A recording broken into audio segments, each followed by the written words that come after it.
श्लोक बोला, क्या हुआ? क्या तुमने अपना इरादा बदल दिया? नहीं मिलना चाहती क्या मुझसे अब? ये बात कहते हुए श्लोक की भी आवाज़ में मायूसी छलक रही थी। और श्लोक के इतना कहते हुए स्तुति झट से बोल पड़ी, नहीं नहीं, मेरा वो मतलब नहीं था। मैं तो बस यूं ही। श्लोक उसकी घबराहट देखकर थोड़ा मुस्कुराया और फिर बोला, याद है ना मैंने जो कहा था, येलो कपड़े पहनकर आना, मेरा फेवरेट कलर है।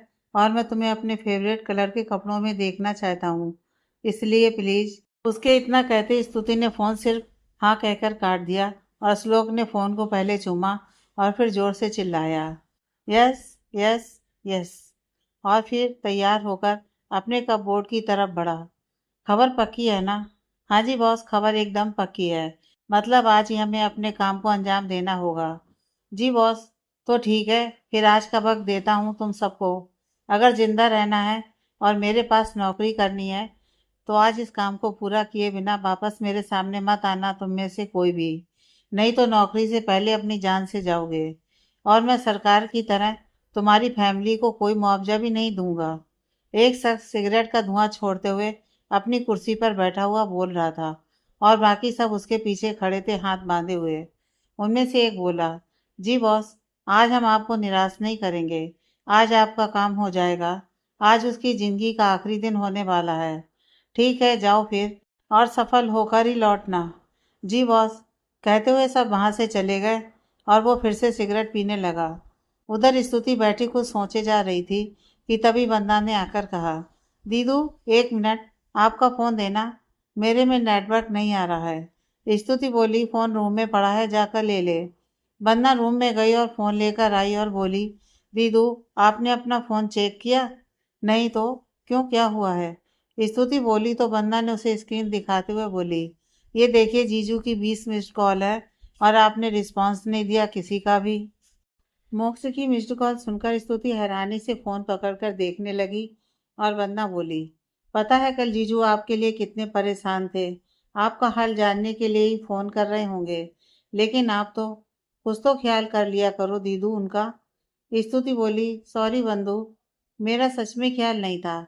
मैं अभी करती हूँ उसे कॉल। इतना कहते उसने मोक्ष को कॉल लगा दी और एक ही रिंग में मोक्ष ने कॉल उठा ली। स्तुति कुछ बोल नहीं पाई तो मोक्ष बोल पड़ा, कैसी हो? हाँ ठीक हूँ, तुम कैसे हो? अब अच्छा हो गया हूँ तुम्हारी आवाज़ सुनकर, नहीं तो कल से ठीक नहीं था बिल्कुल भी। आई एम सॉरी, वो एक्चुअली मैं फ़ोन। उसके आगे कुछ बोलने से पहले ही मोक्ष बोल पड़ा, कोई एक्सप्लेन देने की ज़रूरत नहीं है तुम्हें। तुम ठीक हो, मेरे लिए उससे बड़ी बात और कोई नहीं है। स्तुति कुछ नहीं बोली तो मोक्ष बोला, क्या हुआ अब? कुछ बोलोगी नहीं?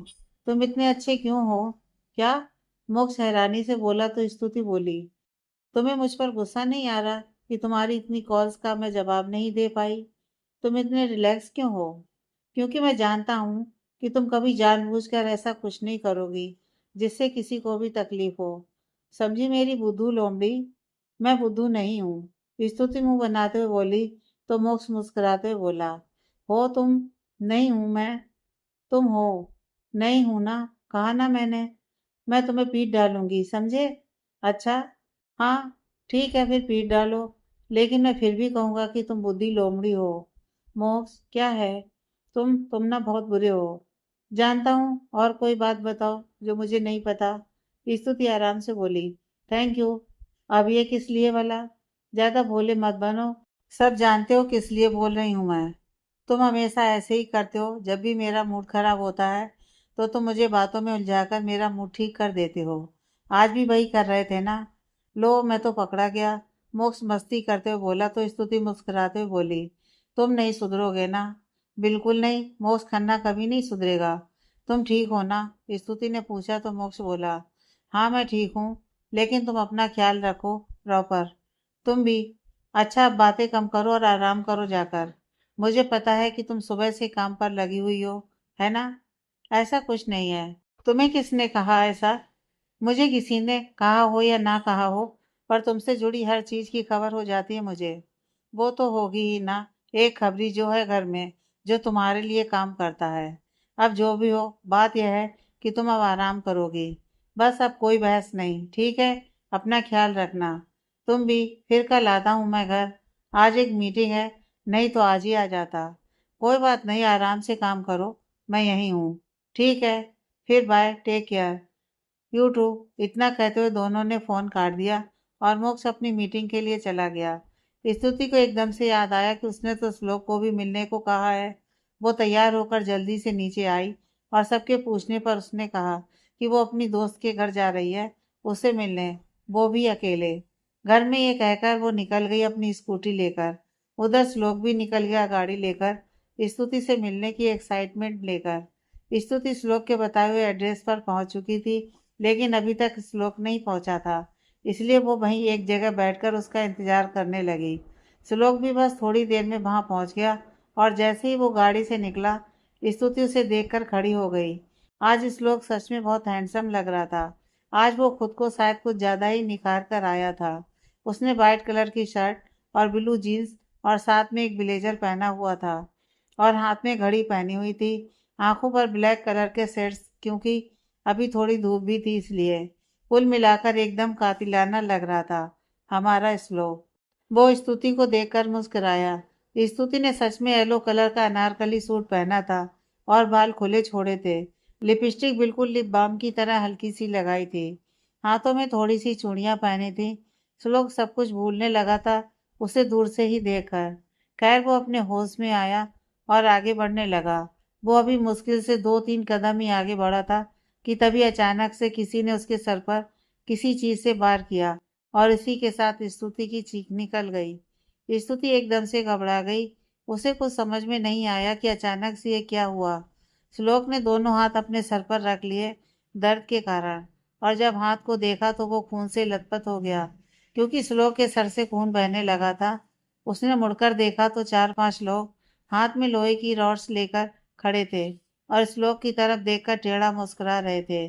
श्लोक कुछ रिएक्ट कर पाता कि तभी उनमें से एक ने श्लोक के घुटने पर वार किया रॉड से और श्लोक घुटने पर गिर गया। स्तुति से अब रहा नहीं गया तो वो भागते हुए उसकी ओर आने लगी और उसकी आंखों से श्लोक को देखकर आंसू बहने लगे थे। श्लोक ने जब स्तुति को उस तरफ आते देखा तो उसने धीरे से नामे गर्दन हिलाते हुए उसे मना किया, लेकिन स्तुति को इस वक्त सिर्फ और सिर्फ श्लोक दिखाई दे रहा था, जो कि तकलीफ में था। श्लोक पर 2-3 बार किए उन लोगों ने, लेकिन चौथी बार श्लोक ने उन्हें रोक लिया और पलट बार किया। हालांकि उसके सिर से खून बह रहा था, लेकिन वो बिना इस चीज की परवाह किए उन सब पर भारी पड़ने लगा था। और पड़ता भी क्यों नहीं। आखिरकार स्पाई ऑफिसर निरुद्ध जो था उन लोगों के सामने, न कि श्लोक उपाध्याय। उसने एक के हाथ से रॉड छीन ली और उसी से उन सबको मारने लगा। स्तुति भागते हुए वहां तक आ गई और श्लोक ने देखा तो उससे कहा, स्तुति यहाँ से जाओ प्लीज, पास मत आओ, जाओ यहाँ से। मगर स्तुति बोली, नहीं, मैं कहीं नहीं जाऊंगी। आपके सर से कितना खून बह रहा है, आप चलिए यहाँ से प्लीज। और कौन है ये लोग और आपको क्यों मार रहे हैं? तुम ये सब छोड़ो और यहाँ से दूर चली जाओ प्लीज, चली जाओ। नहीं, मैं आपको छोड़कर नहीं जाऊंगी, आप भी चलिए। पागल मत बनो, बात मानो मेरी, जाओ यहाँ से, तुम्हारे लिए सेफ नहीं है, जाओ। तभी उनमें से एक ने श्लोक का ध्यान भटकने का फायदा उठाया और जाकर स्तुति को गर्दन से पकड़ लिया और उसकी गर्दन पर चाकू रख दिया, जिससे श्लोक डर गया और स्तुति भी घबरा गई। वो गुंडा बोला, चुपचाप ये रॉड नीचे फेंक दो, नहीं तो इस लड़की की गर्दन काट डालूंगा। श्लोक बोला, अगर उसे एक आंच भी आई ना तो तुम सबकी यहीं समाधि बना दूंगा। आई बात समझ में? समझने की जरूरत तुझे है हीरो।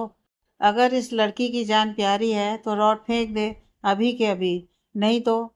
इतना कहते उसने चाकू स्तुति की गर्दन के और करीब कर दिया, जिससे श्लोक की हल्की सी चीख निकल गई। वो जल्दी से रॉड फेंकते हुए बोला, नहीं नहीं, मैं फेंक रहा हूँ, उससे दूर रहो, उसे। वो गुंडा मुस्कुराने लगा और उसने चाकू थोड़ा सा दूर कर दिया। श्लोक रॉड फेंक चुका था और इसी के साथ बाकी सब भी एक्टिव हो गए फिर से।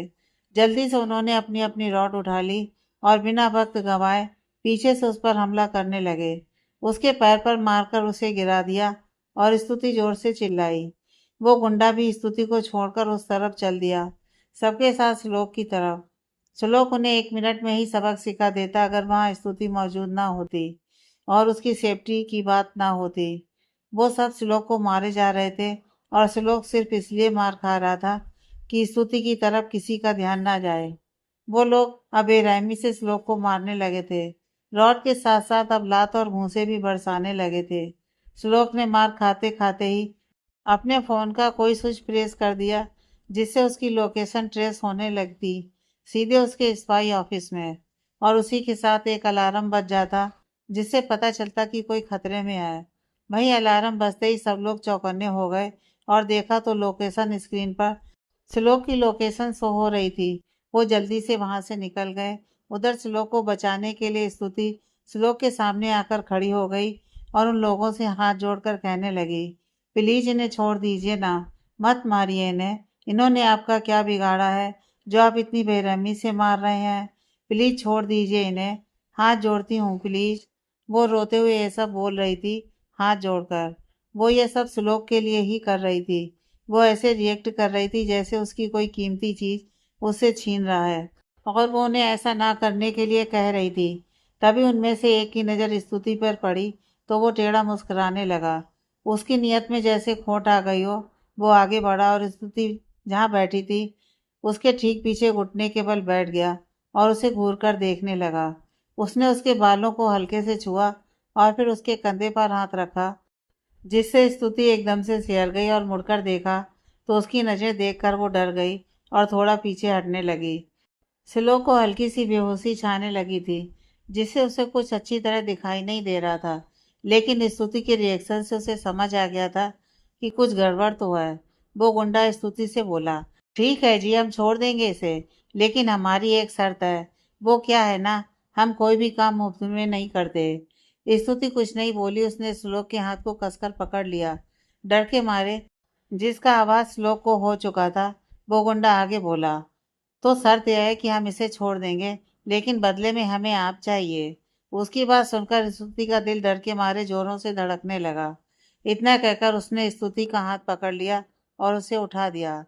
स्तुति की घबराहट के मारे सांसें तेज होने लगी थी। वो उससे अपना हाथ छुड़वाने की कोशिश कर रही थी, लेकिन उसने बहुत कसकर हाथ पकड़ रखा था उसका। श्लोक ने जब यह देखा तो उसे बहुत गुस्सा आने लगा, लेकिन उसे हल्की सी कमजोरी महसूस होने लगी थी, क्योंकि उसे सच में बहुत ज़्यादा मारा था उन लोगों ने।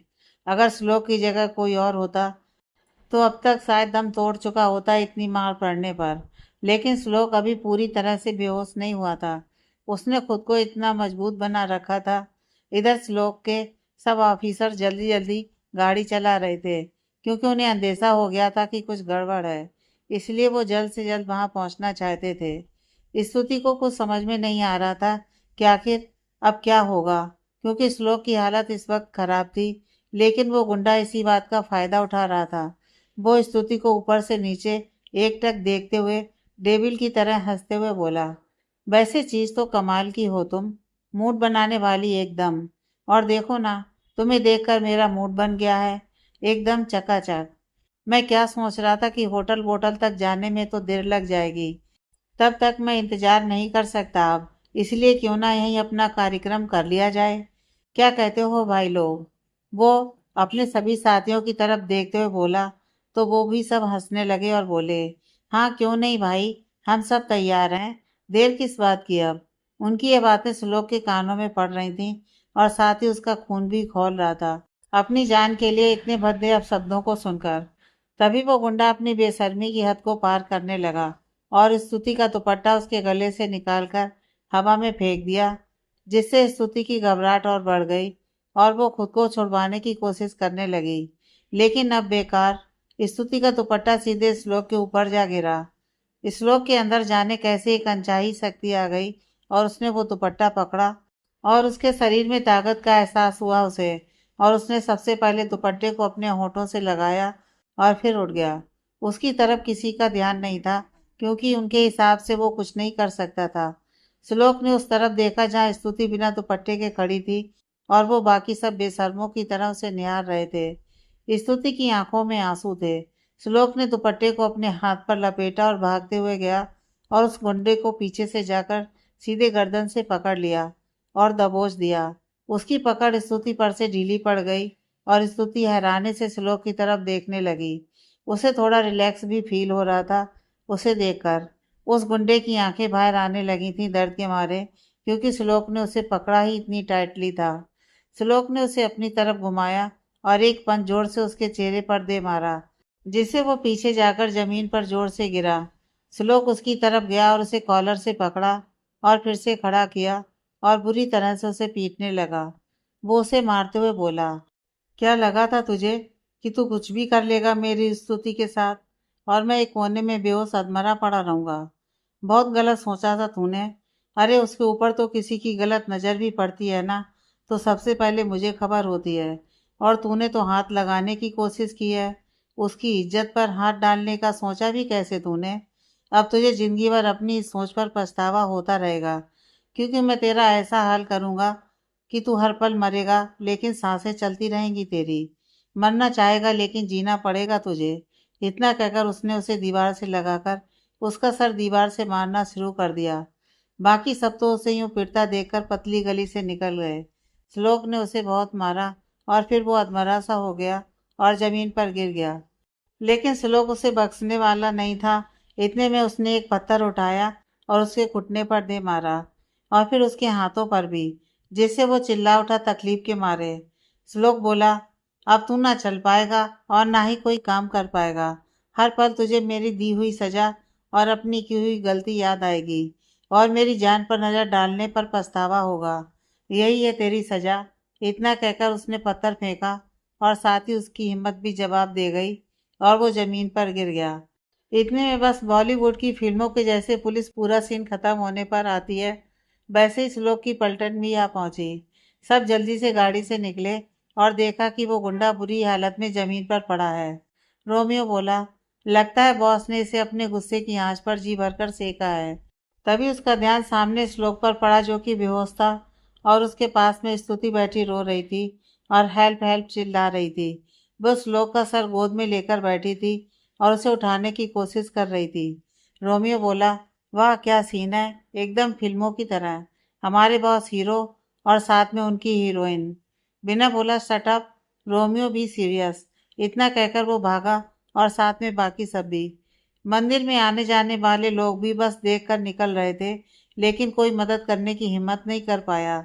जब श्लोक की लड़ाई हो रही और जब स्तुति के साथ वो जबरदस्ती करने की कोशिश कर रहा था, तब भी सब तमाशा ही देख रहे थे। क्योंकि यह मंदिर की बैक साइड थी, इसलिए सबने अनदेखा कर दिया। वो सब भागकर वहां गए और स्तुति उनके हाथ जोड़कर रोते हुए कहने लगी, प्लीज आप लोग मदद कर दीजिए इन्हें हॉस्पिटल ले जाने में। आप सिर्फ इन्हें हॉस्पिटल पहुंचा दीजिए, इससे ज़्यादा हेल्प नहीं चाहिए। प्लीज मना मत कीजिएगा, हाथ जोड़ती हूँ, प्लीज हेल्प कर दीजिए। वो रो रो कर कह रही थी, जिससे वो लोग समझ गए कि वो शायद कितने लोगों से हेल्प मांग चुकी है, लेकिन किसी ने नहीं की। विनय बोला, हम यहाँ इसलिए आए हैं। इतना कहकर उन्होंने श्लोक को उठाकर गाड़ी में लिटाया और साथ में स्तुति भी बैठ गई। जल्दी से वो गाड़ी दौड़ाने लगे। स्तुति पीछे ही बैठी थी श्लोक के साथ। उसके चेहरे से उसकी फिक्र साफ साफ झलक रही थी। वो लगातार श्लोक को उठाने की कोशिश कर रही थी। उनकी गाड़ी हॉस्पिटल की तरफ जा रही थी और उसी वक्त मोक्ष की गाड़ी दूसरी दिशा में उनके पास से मुड़ी कि अचानक से मोक्ष की नज़र स्तुति की तरफ गई। उसे देखकर हैरान रह गया। उसने जल्दी से गाड़ी मोड़ ली और उसी गाड़ी के पीछे लगा दी। श्लोक वाली गाड़ी बहुत स्पीड से जा रही थी। मोक्ष हैरान था कि आखिर स्तुति उस गाड़ी में क्या कर रही है और कहाँ जा रही है। वो भी गाड़ी काफ़ी स्पीड से चला रहा था कि अचानक से एक बाइक सामने से ओवर स्पीड में आते हुए उसके सामने आ गई। मोक्ष ने जल्दी से ब्रेक लगाए, नहीं तो एक्सीडेंट हो जाता। इतने में श्लोक वाली गाड़ी उसकी आंखों से ओझल हो गई। बिना ने जल्दी से गाड़ी को हॉस्पिटल पहुंचाया और जल्दी से वो लोग श्लोक को लेकर अंदर ले गए। मोक्ष के आगे से जब गाड़ी निकल गई तो श्लोक वाली गाड़ी वहां से निकल चुकी थी। मोक्ष ने जल्दी से अपनी गाड़ी की स्पीड भी बढ़ा दी और आगे जाकर उसका ध्यान जब हॉस्पिटल के बाहर खड़ी उसी गाड़ी पर पड़ा तो वो डर गया कि आखिर स्तुति हॉस्पिटल में क्यों आई होगी। वो जल्दी से निकलकर अंदर की तरफ भागा। विनय ने डॉक्टर को कहा कि वो जल्दी से श्लोक का इलाज शुरू कर दे। तो डॉक्टर ने कहा, इनका खून काफ़ी बहा है, लगता है मारपीट का केस है। आपको पहले पुलिस कंप्लेंट करनी होगी, तभी हम इनका इलाज शुरू कर सकते हैं। तो विनय को गुस्सा आ गया और वो डॉक्टर का कॉलर पकड़ते हुए बोला, यहाँ एक इंसान जिंदगी और मौत के बीच में झूल रहा है और आपको अपनी फॉर्मेलिटी की पड़ी है। क्या अगर पुलिस को नहीं बताया जाएगा तो क्या आप मरीज का इलाज नहीं करोगे, भले ही वो मर जाए, है ना डॉक्टर? डॉक्टर बोला, देखिए ये ज़रूरी है इसलिए बोल रहा हूँ मैं। हम इलाज शुरू कर देंगे बिना इस फॉर्मेलिटी के तो बाद में हम ही फंस जाएंगे पुलिस के सामने। बात हमारे हॉस्पिटल की इज्जत पर आ जाती है, इसलिए मैंने ऐसा बोला सर। अच्छा आप जानते भी हैं कि आप किसके इलाज के लिए मना कर रहे हैं? पुलिस से भी ऊपर है सर, क्राइम ब्रांच में सबसे बड़े ऑफिसर हैं ये। इनका नाम है श्लोक। इससे आगे वो बोलता कि जल्दी से रोमियो ने उसके कान में बोला, अरे सर ये आप क्या बोल रहे हैं? सर का नाम निरुद्ध है, भूलिए मत। मैंने जल्दी से बोला, हाँ वो मतलब इनका नाम है निरुद्ध, ऑफिसर निरुद्ध। इसलिए बिना देरी किए इनका इलाज जल्दी से शुरू कीजिए। अगर इन्हें कुछ भी हो गया ना तो जिस पुलिस का हवाला देकर आप इलाज में देरी कर रहे हैं ना, वही पुलिस आकर आपको सबसे पहले जेल में डालेगी। शायद तब आपके हॉस्पिटल की इज्जत खराब नहीं होगी, है ना? डॉक्टर डरते हुए बोला, नहीं नहीं सर, आप पहले बताते ना, हम सर का इलाज अभी के अभी शुरू करते हैं। उन्होंने वार्ड बॉय को बुलाया और श्लोक को जल्दी से ऑपरेशन थिएटर ले जाने को कहा और खुद भी जल्दी से चले गए पीछे पीछे। बिना हंसते हुए बोला, क्या है ना ये दुनिया, अगर यही सर की जगह कोई आम इंसान होता तो ये लोग कभी इतनी जल्दी मानते नहीं, भले ही वो तड़प तड़प कर मर जाता। पावर और पैसा, बस यही दो चीजें आज इंसान की हैसियत तय करती हैं। तभी तो सर ऐसे कठोर बने घूमते हैं। वो अच्छी तरह से जान चुके हैं इस दुनिया की असलियत। रोमियो बोला, सही कहा आपने सर, सच में लोगों में इंसानियत नाम की चीज खत्म हो चुकी है। खैर हम क्या कर सकते हैं सिवाय समझाने के। मैंने बोला, जल्दी से बॉस ठीक हो जाए बस। हाँ सही कहा आपने, बॉस जल्दी से ठीक हो जाए। तभी उनका ध्यान एक तरफ खड़ी रो रही स्तुति की तरफ गया, जो कि ऑपरेशन थिएटर की तरफ देखे जा रही थी रोते हुए। बिना उसके पास आया और बोला, आप प्लीज रोइए मत। स्तुति ने एक नज़र उसकी तरफ देखा और फिर से रोने लगी जोर से। रोमियो पानी लेकर आया और स्तुति को पानी देते हुए बोला, देखिए आप प्लीज रोना बंद कर दीजिए, बॉस को कुछ नहीं होगा, वो जल्दी से ठीक हो जाएंगे। पर अगर आप इस तरह रोएंगी तो उन्हें अच्छा नहीं लगेगा, ट्रस्ट मी। स्तुति कुछ बोलती कि उसी वक्त उसका ध्यान सामने कॉरिडोर से आते हुए मोक्ष पर पड़ा। उसे देखकर वो भागते हुए उसकी तरफ गई। मोक्ष उसे रोते हुए देखकर घबरा गया। स्तुति जाकर उसके गले से लग गई और रोने लगी। मोक्ष उसे संभालते हुए बोला, क्या हुआ है स्तुति, तुम रो क्यों रही हो? और यहाँ हॉस्पिटल में क्या कर रही हो? सब ठीक तो है ना? वो डर गया कि कहीं स्तुति के पापा को कुछ हो तो नहीं गया, लेकिन उसकी तो कल ही अभी बन्ना से बात हुई थी। कल तक तो वो सब ठीक था, फिर आज क्या हुआ अचानक से?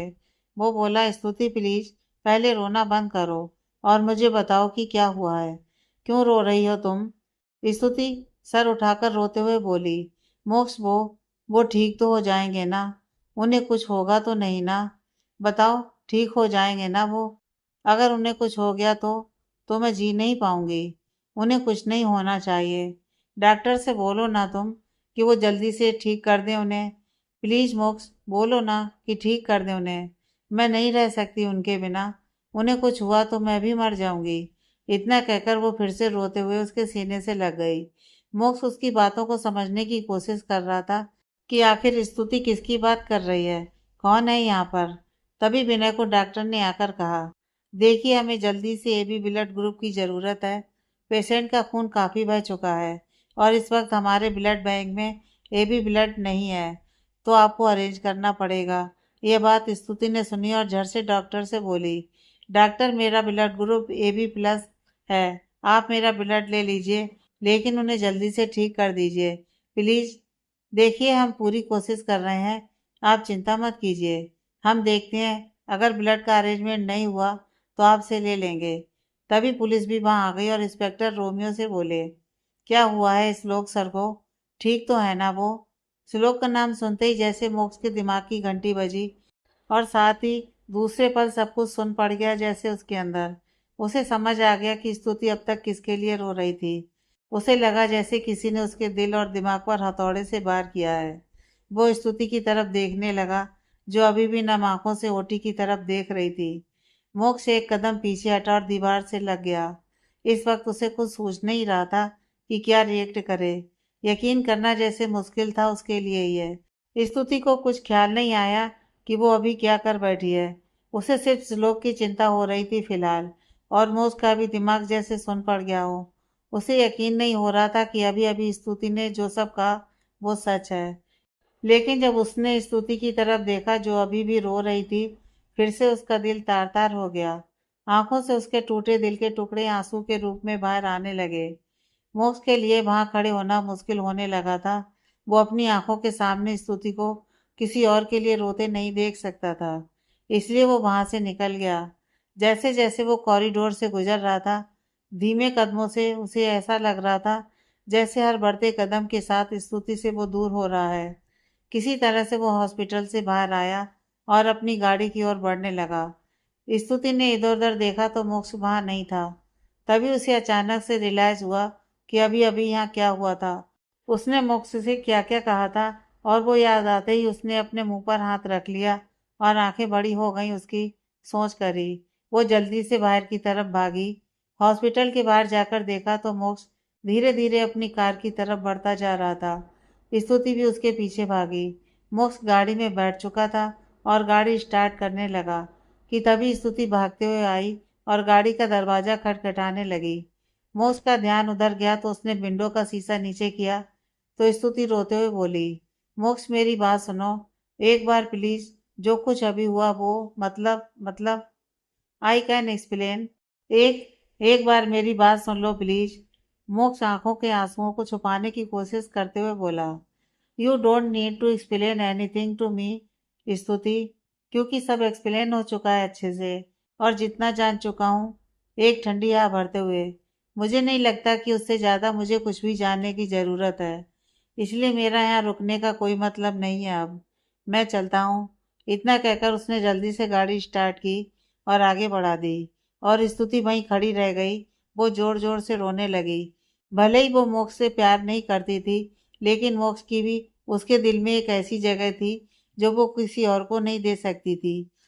वो भी उसके लिए इतना ही जरूरी था, लेकिन ये बात वो उसे समझा नहीं पा रही थी।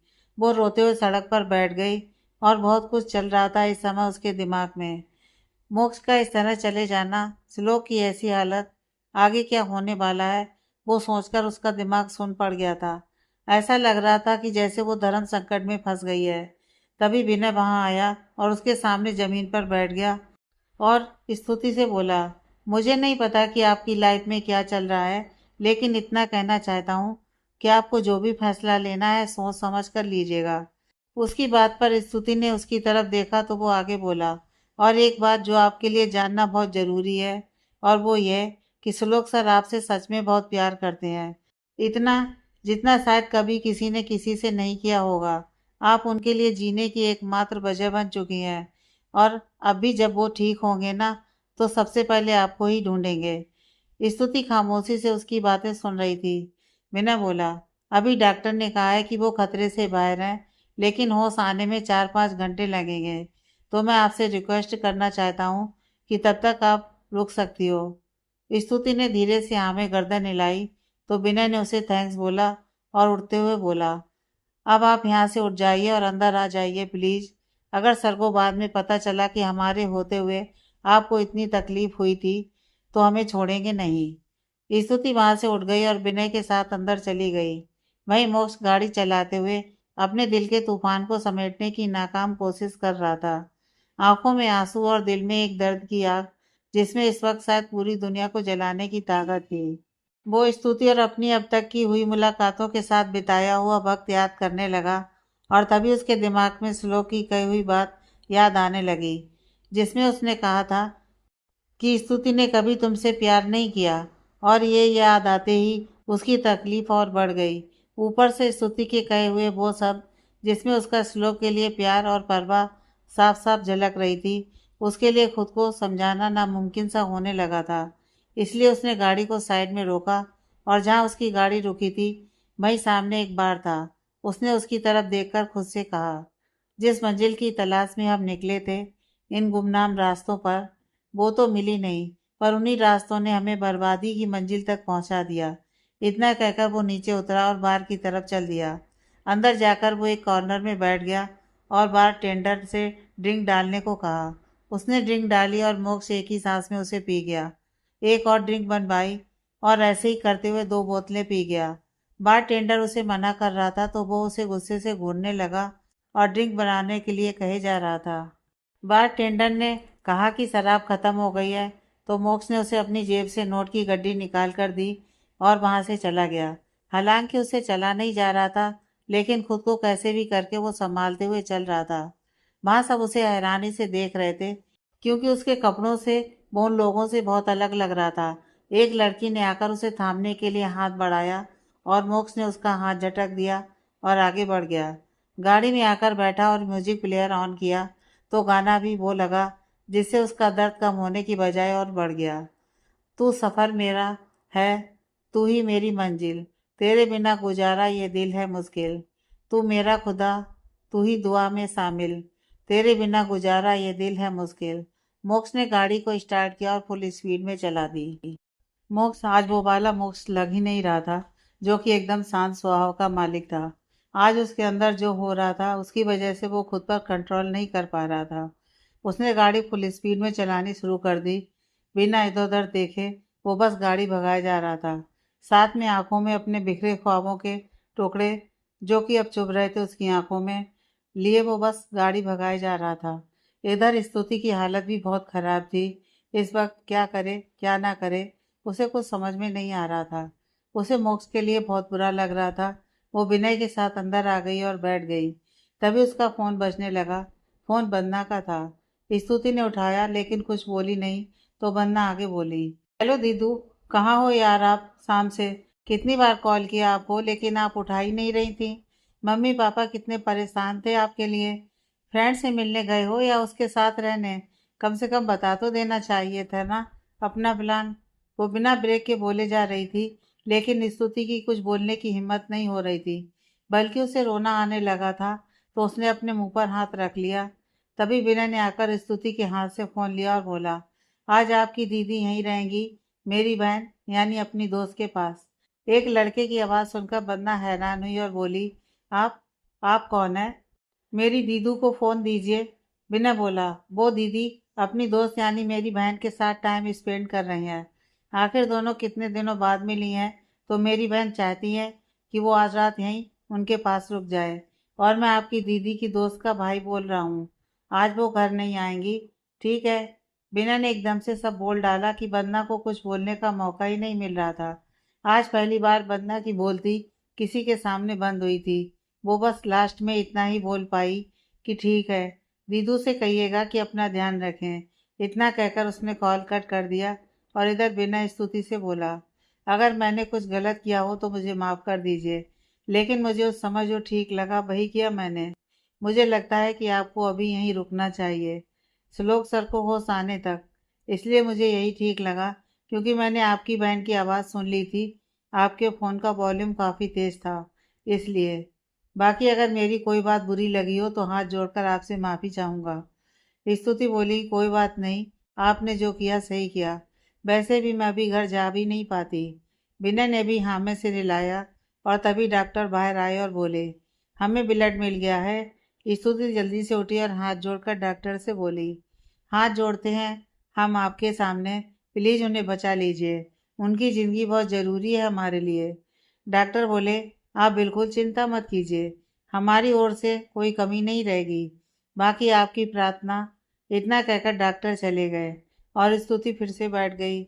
बन्ना ने मम्मी पापा को बता दिया था कि स्तुति आज अपनी फ्रेंड के घर ही रुकेगी, जिस पर उन्होंने सहमति जताई।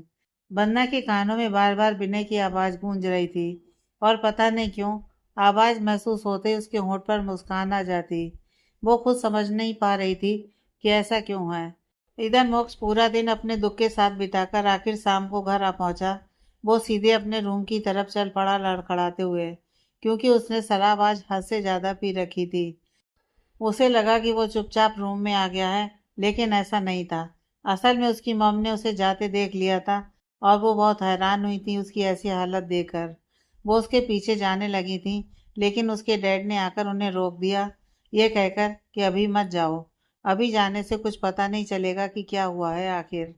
अभी उसकी हालत नहीं है बताने वाली, इसलिए सुबह तक का वेट करो। उन्होंने सहमति जताई और दोनों अपने रूम में चले गए। हालांकि दोनों परेशान थे उसे ऐसे देखकर। मोक्ष अपने रूम में आया और जोर से दरवाज़ा पटका, जिसकी गूंज पूरे घर में गूंजी थी। वो बेड पर बैठा और जोर जोर से हंसने लगा। हंसते हुए वो सामने लगे मिरर में खुद को देख रहा था, जिसमें उसे अब अपनी जगह स्तुति दिखाई देने लगी थी। हंसते हंसते कब उसकी आंखों में आंसू आ गए, ये उसे भी पता नहीं चला। वो हंसते हंसते रोने लगा। मिरर के पास उठकर गया और मिरर को प्यार से हाथ लगाया, जैसे सच में वहाँ स्तुति हो। वो रोते हुए बोला, क्या कभी तुम्हें एहसास नहीं हुआ कि मैं तुमसे कितना प्यार करता हूँ? या मेरे जताने में कुछ कमी रह गई थी? क्या मेरी आंखों में दिखा नहीं मेरा प्यार? या शायद मेरे प्यार में ही, या नहीं, शायद मुझ में ही कोई कमी होगी जो तुमने मुझे अपने प्यार के लायक नहीं समझा। क्या उसकी आंखों में तुम्हें मुझसे ज़्यादा प्यार दिखाई दिया स्तुति? क्या मेरा इतने सालों का प्यार इतने चंद दिनों के सामने फीका पड़ गया? ऐसा क्या है उसमें जो मुझ में नहीं है? ऐसा क्या हुआ स्तुति जो तुम उसके लिए इस तरह से रो रही थी, जैसे उसी में तुम्हारी दुनिया बसती है? मिरर में देखते हुए रिक्वेस्ट करते हुए वो बोला, तुम मुझे मुझे बताओ कि मैं क्या करूं ऐसा जिससे मैं तुम्हारे प्यार के लायक बन सकूं, जिससे तुम मुझसे भी उतना प्यार करो। बताओ कैसे तुम्हें एहसास दिलाऊं कि मैं भी तुमसे बहुत प्यार करता हूँ। बताओ ना, मैं क्या करूँ? बोलो कुछ, बताओ मुझे। धीरे धीरे उसके चेहरे के एक्सप्रेशन अब गुस्से में बदलने लगे और उसने गुस्से में फिर से एक बार मिरर पर परफ्यूम की पड़ी हुई कांच की बोतल उठाकर मार दी, जिससे वो शीशा एक बार फिर टूट गया, जो अभी 2 दिन पहले उसने तोड़ा था और मॉम ने नया लगवाया था। शीशा तोड़कर उसका कुछ गुस्सा थोड़ा कम हुआ और फिर से वो रोने लगा और घुटनों के बल वहीं कांच के टुकड़ों के पास बैठ गया। उधर जैसे जैसे रेड लाइट की तरफ स्तुति देखती, वैसे उसकी धड़कन और बढ़ जाती। बाकी सबका भी वही हाल था। और फिर एकदम से वो रेड लाइट बंद हुई और स्तुति एकदम से खड़ी हो गई। स्तुति जल्दी से डॉक्टर के पास आई और बोली, डॉक्टर कैसा रहा ऑपरेशन? बताइए ना, ठीक है ना वो? डॉक्टर ने उसकी तरफ देखा और बोले, घबराने की ज़रूरत नहीं है, वो बिल्कुल ठीक है, अभी बस बेहोश है। थोड़ी देर में होश आ जाएगा तो हम उन्हें रूम में शिफ्ट कर देंगे। इतना कहकर डॉक्टर चले गए और स्तुति वहीं बैठ गई रोते हुए। लेकिन ये आंसू दुख के नहीं थे, बल्कि एक रिलैक्सेशन थी कि शायद उस श्लोक के ठीक होने की बात सुनकर। तभी विनय आया और बोला, सर बिल्कुल ठीक है, आपने सुना ना?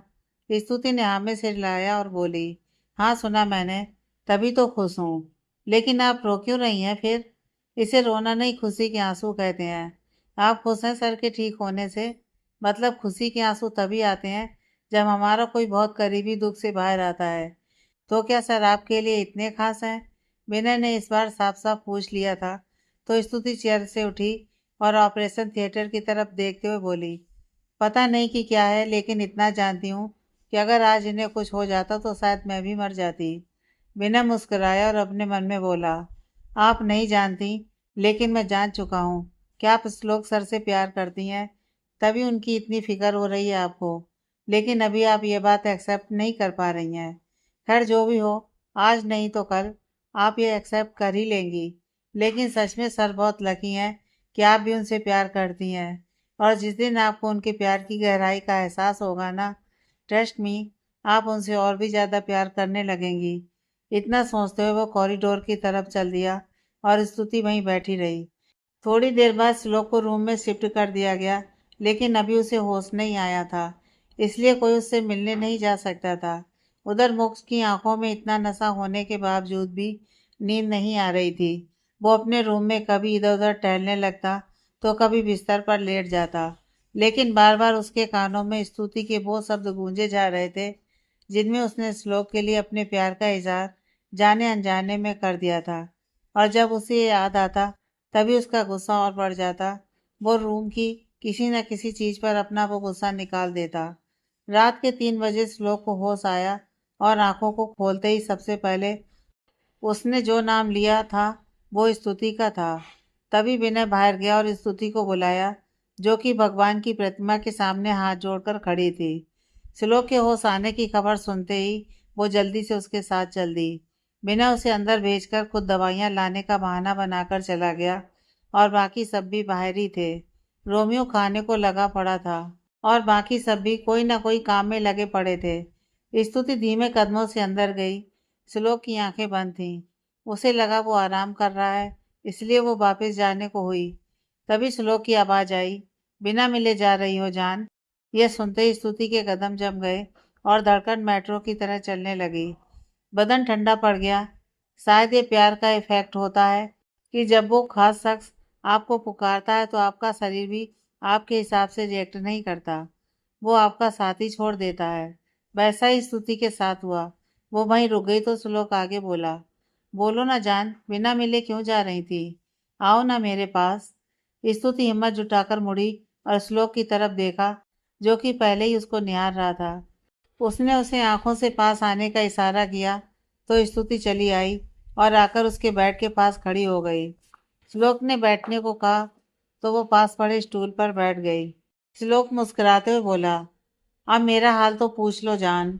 स्तुति हड़बड़ाते हुए बोली, हाँ वो ठीक है आप? अभी तक तो नहीं था, पर अब हो गया हूँ बिल्कुल ठीक।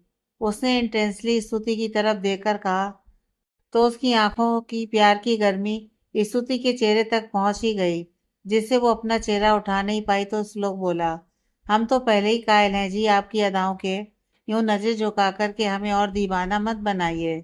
उसकी बात सुनकर स्तुति ने उसकी तरफ देखा तो श्लोक ने आंख मार दी। स्तुति बात बदलने की कोशिश करते हुए बोली, दवाई का टाइम हो गया है, इसलिए पहले जूस के कैन से जूस गिलास में डालते हुए बातें बंद करके दवाई ले लो आप। वो जूस गिलास में डालते हुए बोल रही थी और श्लोक बड़े प्यार से उसे निहार रहा था। फिर स्तुति ने श्लोक की दवाई निकाली और श्लोक को उठने के लिए कहा। श्लोक उठने लगा तो उसके हाथ के जख्म में दर्द उभर गया, जिससे उसकी हल्की सी आह निकल गई। तो स्तुति जल्दी से उठी और उसे खुद उठाने लगी। उसके सर के नीचे हाथ रखकर और साथ ही बोली, अगर तकलीफ है तो क्यों खुद से उठ रहे थे? बताना चाहिए ना। श्लोक उसकी बात पर बस मुस्कुरा दिया। स्तुति ने उसके पीठ के पास दो पिलो रखे और उसे अच्छी तरह से सहारा देकर बिठाया और फिर दवाई दी। श्लोक ने दवाई खाई और साथ में जूस पिया। स्तुति ने उसे लिटाने को कहा तो श्लोक ने मना करते हुए कहा कि अभी वो बैठना चाहता है। स्तुति ने हाँ में सिर हिलाया और तभी उसे कुछ याद आया तो वो बोली, एक बात पूछूं? श्लोक बोला, तुम्हें इजाजत की जरूरत नहीं है जान, हक से पूछो कुछ भी। स्तुति उसके चेहरे की तरफ देखते हुए बोली, आप चाहते तो आप अकेले उन सभी गुंडों को एक साथ मार सकते थे। इतने कमजोर तो हो नहीं आप कि अपने डिफेंस तक के लिए ना एक्शन लें, बल्कि उन सभी के लिए खुद को डिफेंस करना मुश्किल हो जाता। फिर आपने क्यों मार खाई बेवजह उनसे? उसकी बात पर श्लोक कुछ नहीं बोला तो स्तुति बोली, कुछ पूछा है मैंने आपसे? बताइए मुझे, क्यों आपने खुद के बचाव तक के लिए कुछ नहीं किया? श्लोक से जवाब न मिलने पर स्तुति उठी और उसके पास आकर बोली, आपको सुनाई नहीं दे रहा है? मैं कुछ पूछ रही हूँ आपसे। क्यों आपने उनका सामना नहीं किया? क्यों जवाब नहीं दिया उन्हें? अगर कुछ ज्यादा लग जाती तो क्या होता? आपको कुछ हो जाता तो क्या करती मैं? क्या करती? कहाँ से वापिस लाती आपको? कैसे जिंदा रहती आपके बिना? ये एक बार भी नहीं सोचा आपने अपनी जान दांव पर लगाने से पहले? उन्हें रोका क्यों नहीं आपने? मेरी जान निकल रही थी ये सोच सोच कर कि कब आपको होश आएगा और कब आपसे मिलूंगी, कब बात कर पाऊंगी, कब आपको देख पाऊंगी। इतना कहते कहते उसकी आंखों में आंसू आ चुके थे, जिससे श्लोक को पता चल चुका था कि वो सच में उसके लिए कितनी परेशान थी। श्लोक ने उसे खींचकर अपने सीने से लगा लिया और प्यार से उसके सिर पर हाथ फेरने लगा।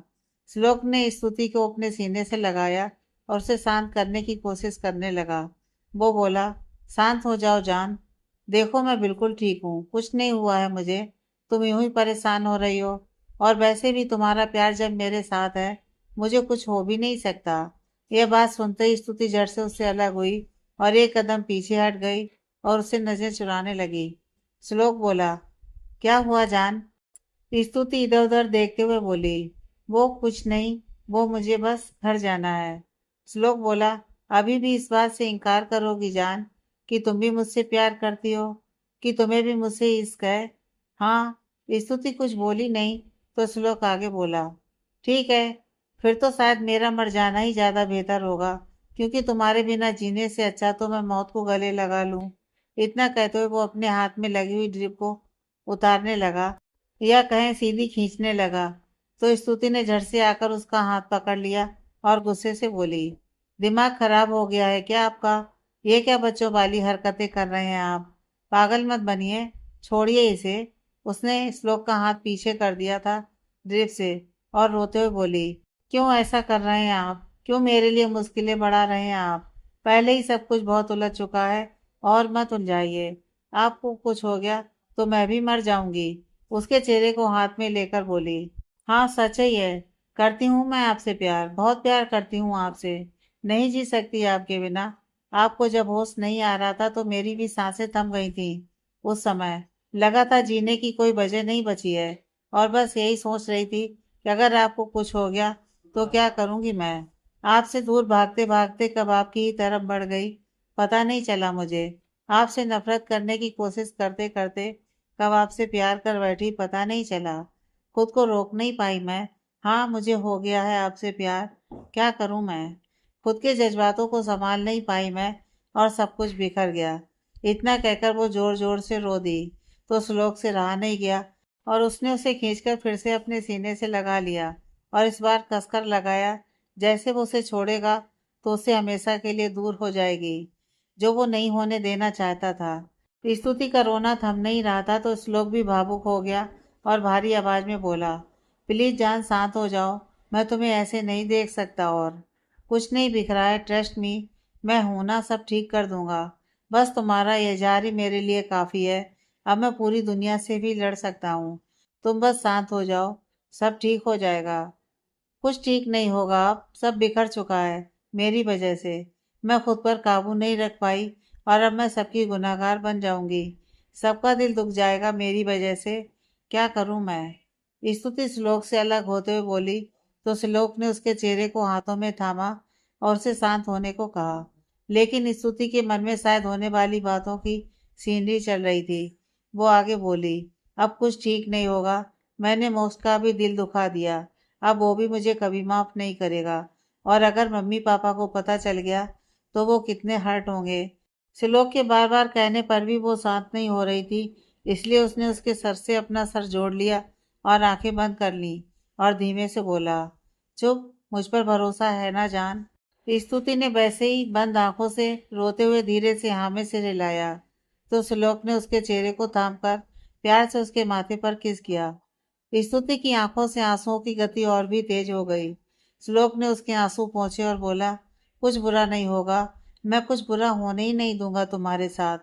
तुम्हारे खातिर, तुम्हारे अपनों के आगे अगर मुझे झुकना पड़ेगा, उनके आगे मिन्नतें करनी पड़े या उनकी दी हुई सजा भुगतनी पड़ी, तो वो भी करूँगा। सब करूँगा मैं, लेकिन तुम्हें खुद से दूर किसी भी कीमत पर नहीं जाने दूंगा। स्तुति ने अपनी आंखें खोली और बोली, इतना आसान लगता है कि आपको ये सब, लेकिन नहीं है आसान। मेरे घर वाले मुख से मेरा रिश्ता जोड़ चुके हैं, और यहाँ तक कि सारे रिश्तेदार, सारे फैमिली फ्रेंड्स भी ये जानते हैं। तभी अचानक से स्तुति श्लोक से एकदम दूर हो गई और उसके बेड से थोड़ी दूरी बनाकर खड़ी हो गई। श्लोक उसकी इस हरकत पर हैरानी से उसे देखने लगा। वो बोला, क्या हुआ है जान? उसकी बात पूरी करने से पहले ही स्तुति ने उसे हाथ दिखाकर रोक दिया और बोली, नहीं प्लीज, इस नाम से मुझे मत बुलाइए आप। लेकिन हुआ क्या है, बताओ ना। अचानक से ऐसे क्यों रिएक्ट करने लगी तुम? मैंने कुछ गलत कह दिया क्या? अगर मुझसे कुछ गलत बोला गया है तो उसके लिए मुझे माफ कर दो, लेकिन ऐसा मत करो मेरे साथ। मुझसे दूर मत जाओ, मैं बर्दाश्त नहीं कर पाऊंगा प्लीज। वो रिक्वेस्ट करते हुए बोला, तो स्तुति बोली, दूर जाना पड़ेगा मुझे, क्योंकि मैं इतनी मतलबी नहीं हो सकती कि अपनी खुशी के खातिर अपने माँ बाप को दूसरों के सामने सर झुकाने पर मजबूर कर दूं। उनकी इज्जत से ज्यादा मैं अपनी खुशी को अहमियत नहीं दे सकती। अगर मैं इस रास्ते पर आगे बढ़ी तो कभी वापस नहीं आ सकूंगी।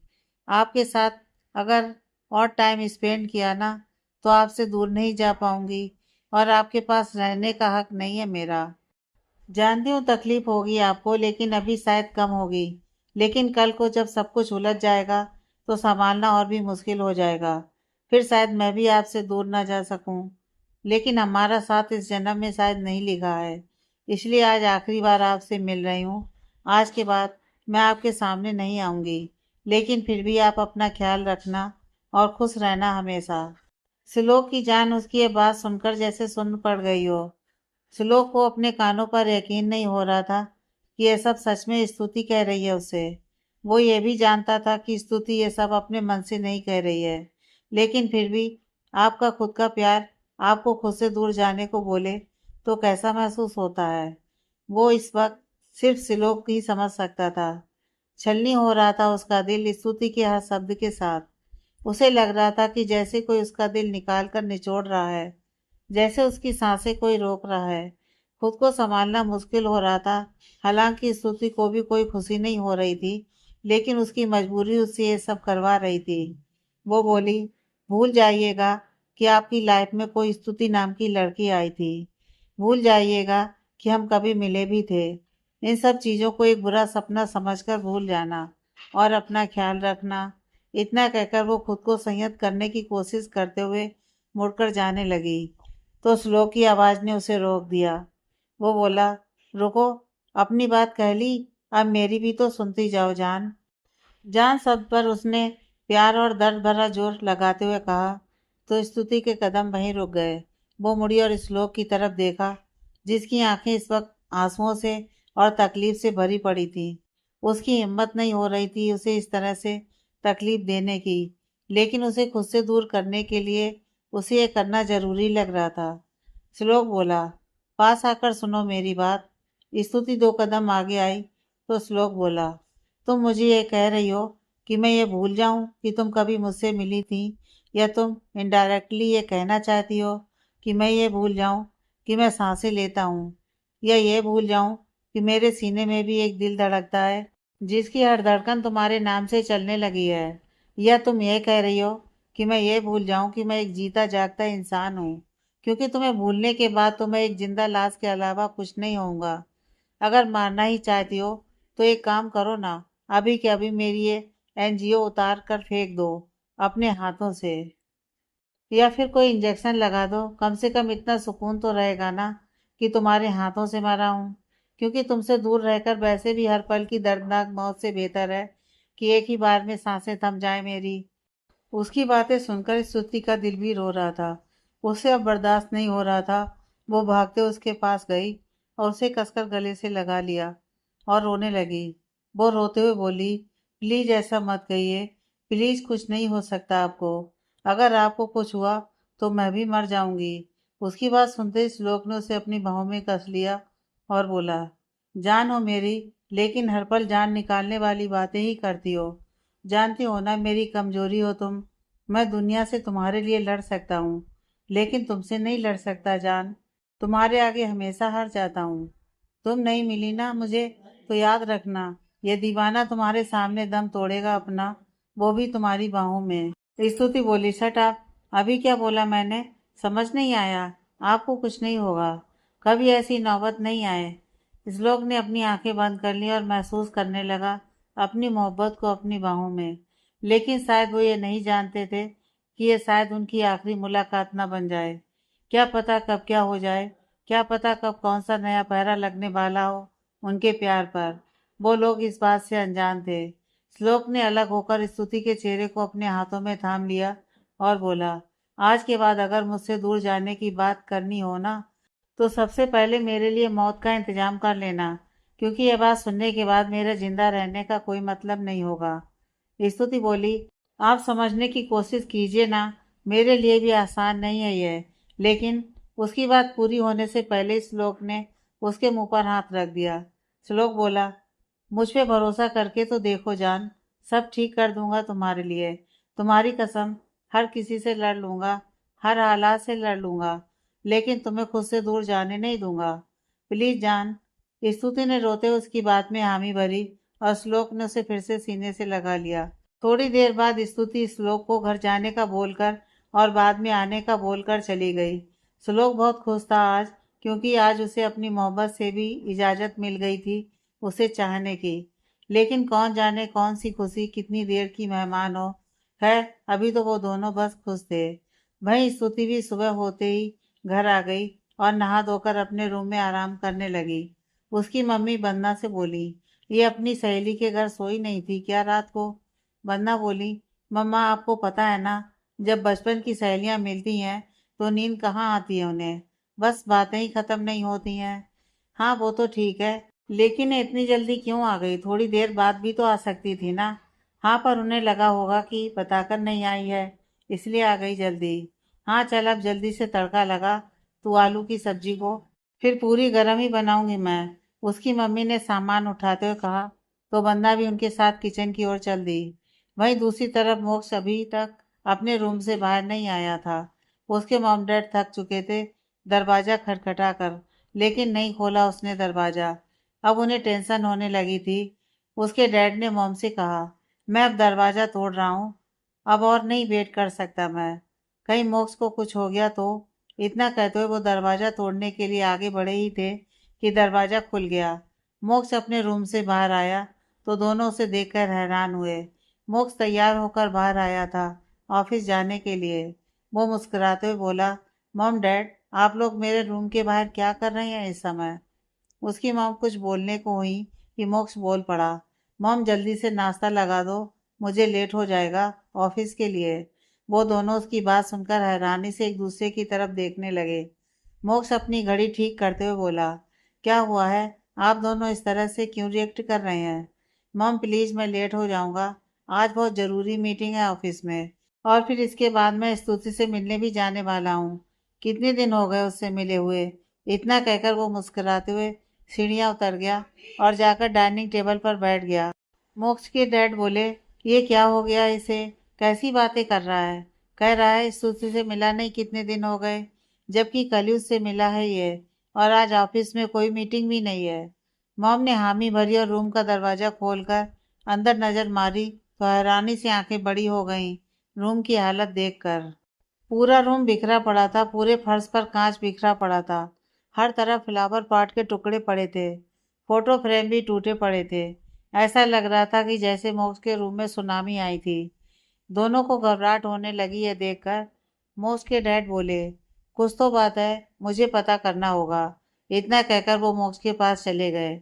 मॉम भी जाने लगी कि तभी उनका फोन बजने लगा। उन्होंने देखा तो मुस्कुराकर उठाया और बात करने लगी कि तभी कोई बात सुनकर उनके चेहरे के एक्सप्रेशन चेंज हो गए एकदम से। मोक्ष के डैड ने नाश्ता लगवाया नौकर से कहकर और मोक्ष को कंपनी देने लगे। दोनों आराम से नाश्ता कर रहे थे, तभी उनकी मॉम भी आ गई और साथ में बैठ गई। मोक्ष के डैड ने उसे बहाने लगाकर ऑफिस जाने से मना किया, लेकिन वो नहीं माना। थोड़ी देर बाद वो नाश्ता करके वहां से निकल गया और उसके ठीक पीछे उसके डैड भी जल्दीबाजी में निकल गए। वहीं स्तुति तब से सो रही थी जब से वो वापस आई थी। सबने नाश्ता कर लिया था, उठाने पर वो उठी नहीं थी, इसलिए अब वंदना से रहा नहीं गया तो वो उसके रूम में गई और जबरदस्ती उसे उठाने लगी।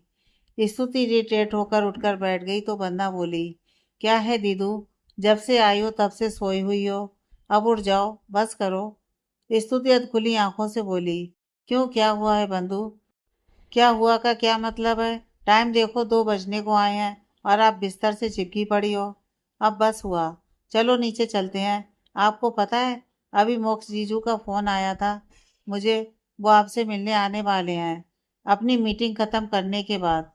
मोक्ष का नाम सुनते ही स्तुति की आंखें जो अब तक आधी खुली थीं अब पूरी तरह से खुल चुकी थी। उसे वो सब याद आ गया था जो कल हुआ था, और दिल डर के मारे जोरों से धड़कने लगा था कि मोक्ष का अगला कदम क्या होने वाला है। अगर उसने सबको बता दिया तो उसका क्या होगा, और वो सबके सामने उसे कैसे ट्रीट करेगा। यह सोचते उसे पसीना आने लगा था कि तभी उनके घर की डोरबेल बजी। बन्ना एक्साइटेड होते हुए बोली, लगता है जीजू आ गए दीदू, चलिए चलिए नीचे चलते हैं। वो उसका हाथ पकड़कर जबरदस्ती ले जाने लगी। स्तुति कुछ रिएक्ट नहीं कर पाई, इसलिए वो उसके साथ चुपचाप चल दी। तब तक उसकी मम्मी ने दरवाजा खोल दिया था और मोक्ष अंदर आ चुका था। सीढ़ियों से उतरते हुए स्तुति की नज़र ऊपर नहीं उठ रही थी, लेकिन मोक्ष का ध्यान उसकी तरफ ही था। वो उसे देखकर मुस्कुरा दिया और अंदर आकर बैठ गया। सब लोग हंसते हुए बातें कर रहे थे, लेकिन स्तुति चुपचाप बैठी थी। उसकी मम्मी चाय बनाने के लिए वहां से चली गई और बन्ना भी बहाना बनाकर उनके पीछे चली गई, और पापा तो वैसे भी काम पर गए हुए थे। तो अब बचे थे स्तुति और मोक्ष वहां। मोक्ष बोला, क्या हुआ है मेरी लोमड़ी को, आज इतनी शांत कैसे है। स्तुति उसकी बात सुनकर हैरानी से देखने लगी। उसकी हैरानी भरी नजरें देखकर मोक्ष बोला, क्या बात है, इतना हैरान क्यों हो रही हो? वैसे मैं क्या सोच रहा था कि कितनी देर से हम दोनों कहीं घूमने नहीं गए हैं, तो क्या आज शाम को चलें फिल्म देखने? क्या कहती हो, करवा दूं टिकट बुक? स्तुति कुछ बोल नहीं पा रही थी। उसे यकीन नहीं हो रहा था जो हो रहा था इस वक्त। वो समझने की कोशिश कर रही थी कि आखिर मोक्ष को हुआ क्या है। वो ऐसे क्यों बिहेव कर रहा है जैसे कुछ हुआ नहीं है। इतना नॉर्मल क्यों है वो? तभी मोक्ष ने उसकी सोच में खलट डालते हुए बोला, बताओ ना, चले क्या? आज इसीलिए ऑफिस का काम जल्दी खत्म करके आया हूँ ताकि तुम्हारे साथ क्वालिटी टाइम स्पेंड कर सकूँ। तभी स्तुति की मम्मी और बन्ना आ गए वहाँ चाय लेकर। सब लोग चाय पीने लगे। जहाँ मोक्ष बहुत नॉर्मल था, वहीं स्तुति को कुछ समझ में नहीं आ रहा था कि कैसे रिएक्ट करे। मोक्ष चाय पीते हुए बड़े प्यार से स्तुति की तरफ ही देखे जा रहा था, लेकिन स्तुति उससे नजर चुराने की कोशिश कर रही थी। बन्ना ने मोक्ष से काफी सारी बातें की और मम्मी ने भी। चाय पीने के बाद मोक्ष ने उन्हें बता दिया कि वो स्तुति को शाम की फिल्म देखने के लिए लेकर जाने वाला है, जिस पर वो दोनों खुश हुई और मोक्ष सभी को बाय बोलकर चला गया। स्तुति अब तक अचंभित थी मोक्ष के बिहेवियर से। उसे लग रहा था कि मोक्ष के दिमाग पर शायद कल वाली बात का गहरा असर पड़ गया है, इसलिए वो ऐसे रिएक्ट कर रहा है। उसे मोक्ष की चिंता होने लगी थी। वो वहीं बैठी ये सब सोच रही थी कि तभी उसका फोन बजने लगा। कॉल श्लोक का था। वो उठाकर जल्दी से अपने रूम में चली गई और रूम में पहुंचकर वो बोली, हेलो। उधर से श्लोक बोला, कुछ देर बोला था जान, और अब शाम होने को आई है। कब से वेट कर रहा हूँ तुम्हारा, अब आ जाओ ना। स्तुति बोली, आई एम रियली सॉरी, लेकिन मैं शायद ना आ पाऊँ। आप आराम कर लो। लेकिन क्यों नहीं आओगी जान, क्या हुआ है? स्तुति से मोक्ष के बारे में बताती है और फिर डरते हुए कहती है, मुझे बहुत डर लग रहा है। मोक्ष को अगर सच में कोई सदमा लगा हो तो मुझे ठीक नहीं लग रहा है। मैंने कहा था ना आपसे कि ये सही नहीं है। अब क्या होगा? श्लोक उसे शांत करते हुए बोला, शांत हो जाओ जान, कुछ नहीं होगा। तुम पैनिक मत हो, बस खुद को शांत रखो। उसने मुझे शाम को फिल्म देखने के लिए जाने को बोला है। हाँ तो तुम जाओ, मुझे कोई प्रॉब्लम नहीं है, बस अपना ख्याल रखना। मैंने कहा था आपसे कि हमारा अलग होना ही इन सब चीज़ों का सॉल्यूशन है। आप अभी भी मान जाइए, शायद सब नॉर्मल हो जाए इससे।